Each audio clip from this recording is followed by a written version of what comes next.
Hello famille, j'espère que vous allez bien. Moi, je vais très bien. Je suis René Christelle. Alors, aujourd'hui, on va parler du couple Peter 007 Emmanuel Keita. Ouh, ils nous ont fait saliver ce week-end. Ouais. Donc, c'est parti dans tous les sens. Donc, ils se sont séparés.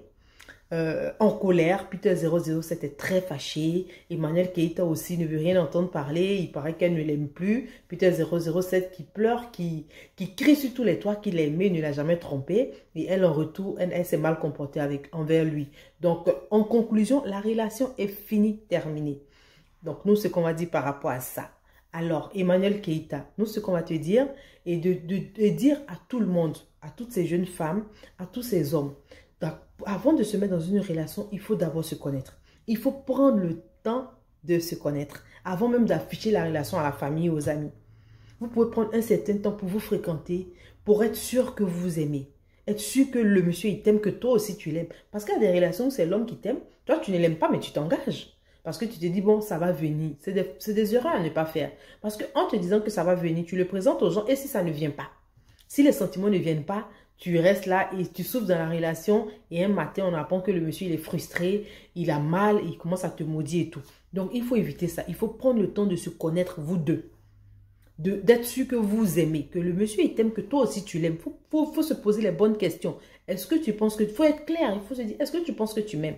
Faut pas dire que tu m'aimes parce que, bon, on a déjà cassé. Bon, vous pouvez casser parce qu'aujourd'hui, là, c'est les évangéliques seulement qui attendent le mariage pour aller à l'acte sexuel. Quand vous finissez d'aller à l'acte sexuel, vous parlez sincèrement. Est-ce que tu penses que tu m'aimes? Est-ce que tu penses qu'on peut avancer dans la relation?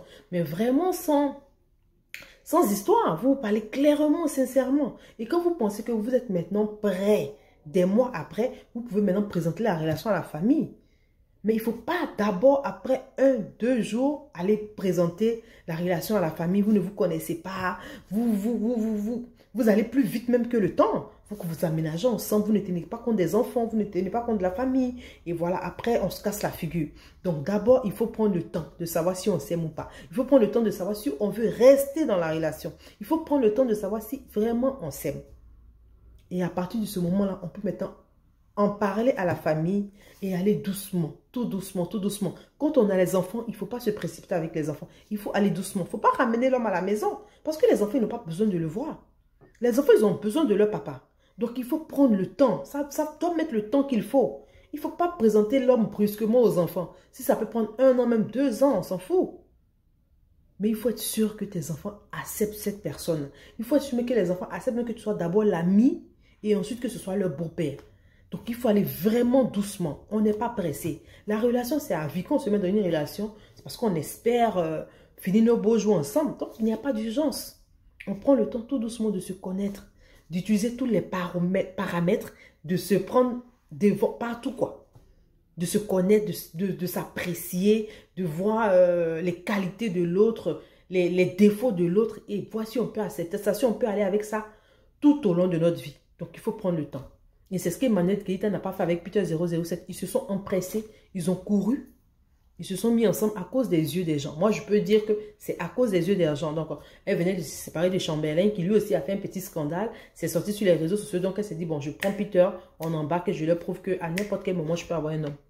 Donc, ils n'ont pas pris le temps de se connaître. Ils n'ont pas pris le temps de se parler, de s'étudier. Et rapidement, lui aussi, Peter 007, comme il est tombé sur la pelle rare, il allait prendre une bague de 2400 €. Ils se sont mis ensemble et puis, boum, c'était le mariage. Donc, c'est des erreurs que plus personne ne doit faire dans la vraie vie, sur la toile et partout. Il faut prendre le temps de se connaître. Il ne faut pas aller dans une relation en espérant quelque chose. Tu te dis, non, moi, je vais avoir ça. J'espère avoir ça, il ne faut pas le faire. Vous pouvez rester vous deux, même que ce soit 6 mois, 1 an, vous vous étudiez vous deux. Quand vous êtes sûr maintenant que vous vous aimez, que vous pouvez vivre ensemble avec vos qualités, vos défauts et vous présenter à la famille. Après ça, vous pouvez maintenant présenter aux enfants. Voilà, les enfants, on va très doucement avec eux pour être sûr que les enfants acceptent cette relation. Pour être sûr que le monsieur peut aimer les enfants. Donc, on va vraiment doucement avec eux. On manage les enfants en quelque sorte pour qu'ils acceptent notre nouveau conjoint. Donc, c'est comme ça que ça se passe. Et c'est ce qu'Emmanuel Keita n'a pas fait avec Peter 007. Donc, l'histoire de Chamberlain s'est répétée. Elle s'est empressée, elle a envoyé Chamberlain à la maison pour voir les enfants. Ils n'ont pas respecté les étapes. Donc, c'est la même procédure aujourd'hui et encore, elle est salie. Et c'est vraiment triste de voir une femme, une belle femme, une dynamique femme qui est salie pour de petites erreurs. Pour vraiment de petites erreurs de négligence. Tu t'empresses pour te mettre dans une relation, tu t'empresses pour présenter un gars à tout le monde et après ça te crée des problèmes. Pourtant, si tu avais vécu ça tranquillement, dans le silence, pendant au moins 6 mois, 8 mois, 1 an, vous êtes sûr que vous pouvez vous supporter? Parce que le vrai problème de la relation, c'était l'argent. Emmanuel Keita, elle a les folies de grandeur. Et Peter 007, il a juste le minimum pour prouver à une femme qu'il aime. Il ne peut pas aller au-dessus de ça. Et quand il a connu la dame, il a commencé à mettre toutes ses économies dans la relation. Il a commencé à mettre tout son pognon. C'est-à-dire la bague de 2400, la cérémonie de 5000 et ensuite c'était les restaurants, les grands restaurants. Vous comprenez? Si Peter 007 était avec l'argent, avait toujours l'argent à ce jour, je pense que la relation aurait roulé. Mais puisqu'il n'avait plus assez d'argent, donc il se gérait, il donnait le peu qu'il pouvait pour la popote, il donnait le peu qu'il pouvait pour le carburant et tout, et elle, ça ne l'arrangeait plus. Parce qu'elle avait besoin de plus, elle a des projets, elle a plein de folies de grandeur qu'il faut assuivir. Donc du coup, ça ne l'arrangeait plus, ça commençait à créer des problèmes. Donc le vrai nerf de ce problème-là, le vrai problème dans cette histoire, c'est l'argent. Il n'y avait pas assez d'argent et donc ça créait des problèmes. Donc c'est pour dire qu'avant de s'engager dans une relation, il faut voir d'abord l'esprit de sa partenaire. Il faut voir l'esprit de son partenaire. D'accord? Tu te mets avec quelqu'un qui a des folies de grandeur. Si toi, tu n'as pas les moyens, ça ne t'arrange pas. Donc du coup, il ne faut pas te casser la tête. Donc c'est en cela que je dis, on n'a qu'à prendre le temps. Parce que s'il avait pris le temps de connaître cette fille, parce qu'il y a ce qu'elle dit et à ce qu'elle fait. Non, moi je veux me marier, je m'engage. Mais est-ce que, parce que toi tu veux te marier, tu t'engages, tu vas changer de mode de vie? Est-ce que si tu dépensais 3000 € par mois, est-ce que tu vas accepter de dépenser 2000 € par mois? Parce que moi, j'en ai pas beaucoup. Ils n'ont pas fait tout cela. Donc aujourd'hui, là, ils se sont cassés la figure. Donc on n'a qu'à prendre le temps dans nos relations. Il n'y a pas d'urgence. On n'a qu'à prendre le temps dans nos relations. On n'a qu'à savoir ce qu'on apporte. Il faut qu'on puisse se parler pour savoir combien chacun touche. Est-ce que moi, avec le peu d'argent que j'ai là, est-ce que toi, ça peut t'arranger? Et toi aussi, tu as combien? Et on met ensemble et on avance. Sinon, ça sera toujours des problèmes, des buzz, des cassements de papou. Donc Emmanuel Keita doit faire attention à tout ça. Elle ne doit même plus se mettre dans une relation maintenant. Même si elle se met dans une relation, c'est très loin, loin de ses enfants, loin de son public, loin de ses followers. Elle vit sa chose, elle travaille sur ses réseaux, elle montre ce qu'elle a à montrer, elle fait ses TikTok, mais plus jamais de relations publiques. Tu vis ta vie, tu ne te mélanges pas. Si tu sais que toi, tu aimes les folies de grandeur, de grâce, va chercher des gens qui ont l'argent. Tu ne peux pas aimer les folies de grandeur et aller chez Peter 007. C'est que tu cherches des problèmes. Il n'a pas assez d'argent. Le jeune, il se quête, il se débrouille avec le peu que tu as. Donc, si tu sais que toi, tu es une femme de luxe, mais va chercher quelqu'un de luxe et puis ça va finir parce que tu es belle. Le Seigneur t'a donné le corps qu'il faut. Mais il ne faut pas dire, ah, je vais rester avec lui, en même temps j'ai envie de me marier, en même temps j'aime l'argent. Il va enlever ça où? Il n'a pas. C'est le peu qu'il a là qui t'a montré. Donc voilà. Et si on est dans une relation que ça ne va pas, on n'a pas besoin d'appeler les parents de notre conjoint pour le dénigrer. Les hommes, ils ont une dignité à préserver. Les hommes, ils ont une dignité à préserver qu'il ne faut pas descendre. C'est-à-dire que quelle que soit sa pauvreté, quelle que soit sa manière qu'il est, il ne faut pas l'exposer. Même si tu gifles ton mari, c'est à la maison. Il ne faut pas aller dire à ses amis ou bien à ses parents, ah, hier, je l'ai giflé. Là, il peut devenir désagréable et même te faire du mal. Un homme peut accepter d'être maltraité à la maison, que sa femme le commande, mais c'est vraiment à la maison. Quand ça devient public, il peut être très désagréable.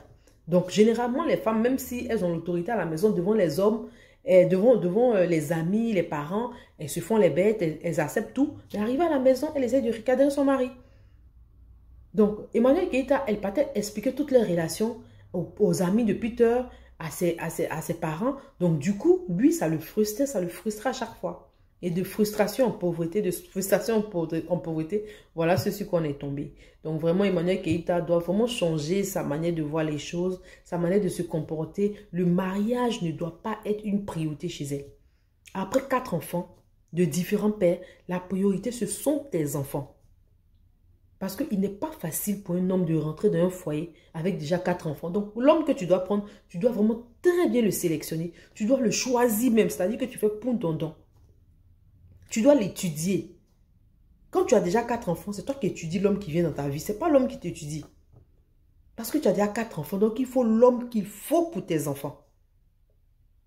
Donc, voilà. C'est un peu mon point de vue, les amis. Si vous êtes d'accord, vous vous likez, vous vous abonnez. Vous pouvez donner votre point de vue sans être désagréable.